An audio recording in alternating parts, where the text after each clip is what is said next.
Bonjour mes camarades. Je suis honoré de pouvoir m'exprimer devant vous. Donc, je me présente, je suis François-Xavier Montagnac de FOCOM. Je vous transmets le salut fraternel de la Fédération Force ouvrière de la communication, de sa commission nationale des centres financiers et nationaux et de la section du centre financier de Châlons-en-Champagne. Bien évidemment, tout d'abord, je suis mandaté pour voter pour le rapport d'activité et de trésorerie présenté par le Bureau confédéral. Alors, je vais déjà évoquer des bonnes nouvelles. Lors des dernières élections professionnelles à la Poste, en décembre, FOCOM a progressé de plus 1,8%. Seconde progression consécutive révélatrice d'une vraie dynamique au sein de nos syndicats et qui nous encourage à continuer dans le même esprit. Au niveau des centres financiers, dont je suis coordinateur de la commission nationale, nous progressons de 2,7%. Et au niveau local, au centre financier de Châlons, FO obtient un score de 32% en progression de plus 17%.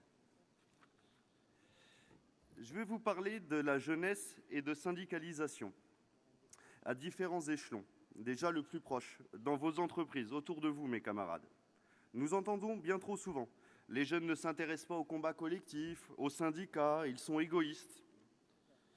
Ça me fait penser d'ailleurs à une anecdote. Il y a quelques années déjà, nous avions organisé, dans le cadre du secteur jeune confédéral, une journée avec plein de jeunes militants à la Confédération pour travailler sur différents thèmes liés à l'emploi, l'accès à un emploi stable et différentes problématiques.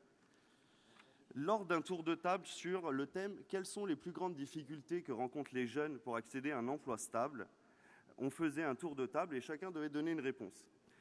Donc les réponses allaient bien sûr sur la précarisation des emplois, le manque d'emploi, les problèmes de mobilité, le permis, la voiture, les écarts qualification-emploi disponibles, etc.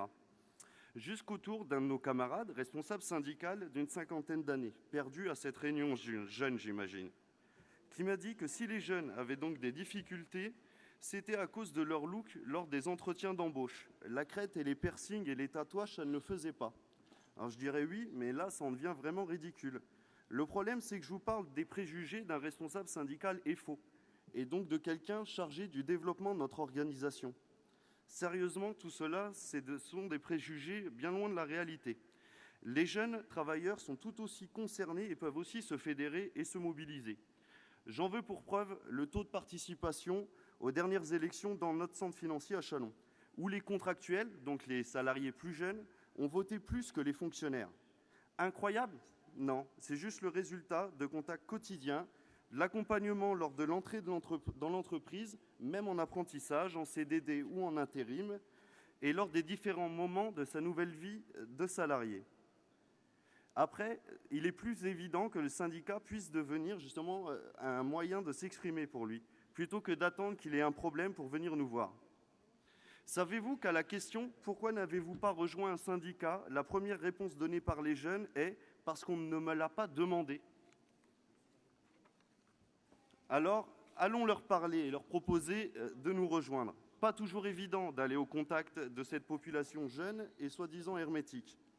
Pour vous aider et vous appuyer dans vos démarches, je vous conseille d'aller au stand de Confédéral Jeunes et de vous procurer, d'utiliser et de diffuser le livret Agir pour et avec les jeunes, dont vous avez déjà entendu parler hier lors du discours d'ouverture de Jean-Claude Maillet. Vous en entendrez encore également parler aujourd'hui à la tribune. Mais je vous invite vraiment à venir nous voir. Il est plein d'informations sur la situation actuelle des jeunes, les revendications force ouvrière pour améliorer la situation des jeunes travailleurs. Ça paraît peut-être ambitieux de parler d'amélioration, vu les difficultés qu'on rencontre en ce moment, mais c'est aujourd'hui une nécessité. Alors, les problèmes, comme les solutions d'ailleurs, ne se sont pas toujours qu'au niveau national. Je suis également vice-président d'Uni Europa Jeunes, c'est le secteur jeune de la Fédération européenne des syndicats de services. Je vais donc parler un petit peu d'Europe sans pour autant revenir sur toutes les conséquences de l'austérité déjà bien décrites par ailleurs. Mais soyons clairs, actuellement, les jeunes travailleurs européens sont en train d'être sacrifiés au nom de cette austérité. Et face aux chiffres du chômage qui explose notamment, la Commission européenne nous propose la garantie jeune, enfin la garantie pour la jeunesse, avec 6 milliards, voire peut-être 8 milliards de provisions entre 2014 et 2016, lorsque l'OIT chiffre les besoins nécessaires au niveau européen à 21 milliards par an. On est bien loin du budget nécessaire, surtout lorsqu'on le rapporte aux 160 milliards trouvés pour sauver les banques ces dernières années. Nous pensons que nous méritons bien plus. Et en réponse, les sections jeunes des différentes fédérations européennes de syndicats ont lancé une campagne en 2014, Take Back Our Future, qu'on peut traduire par Reprenons notre futur. Des actions sont déjà en cours d'organisation et la campagne continue. Je vous invite par le biais de vos fédérations à vous intéresser à ces sujets et à participer à la campagne, car les jeunes de vos secteurs d'activité sont frappés de plein fouet. Pour revenir en France, nous ne savons pas, bien évidemment, comme ça a déjà été évoqué, où notre gouvernement et sa moulinette à idées libérales va vouloir s'arrêter. Et les jeunes ne doivent en aucun cas être la variable d'ajustement aux conditions de travail des autres travailleurs.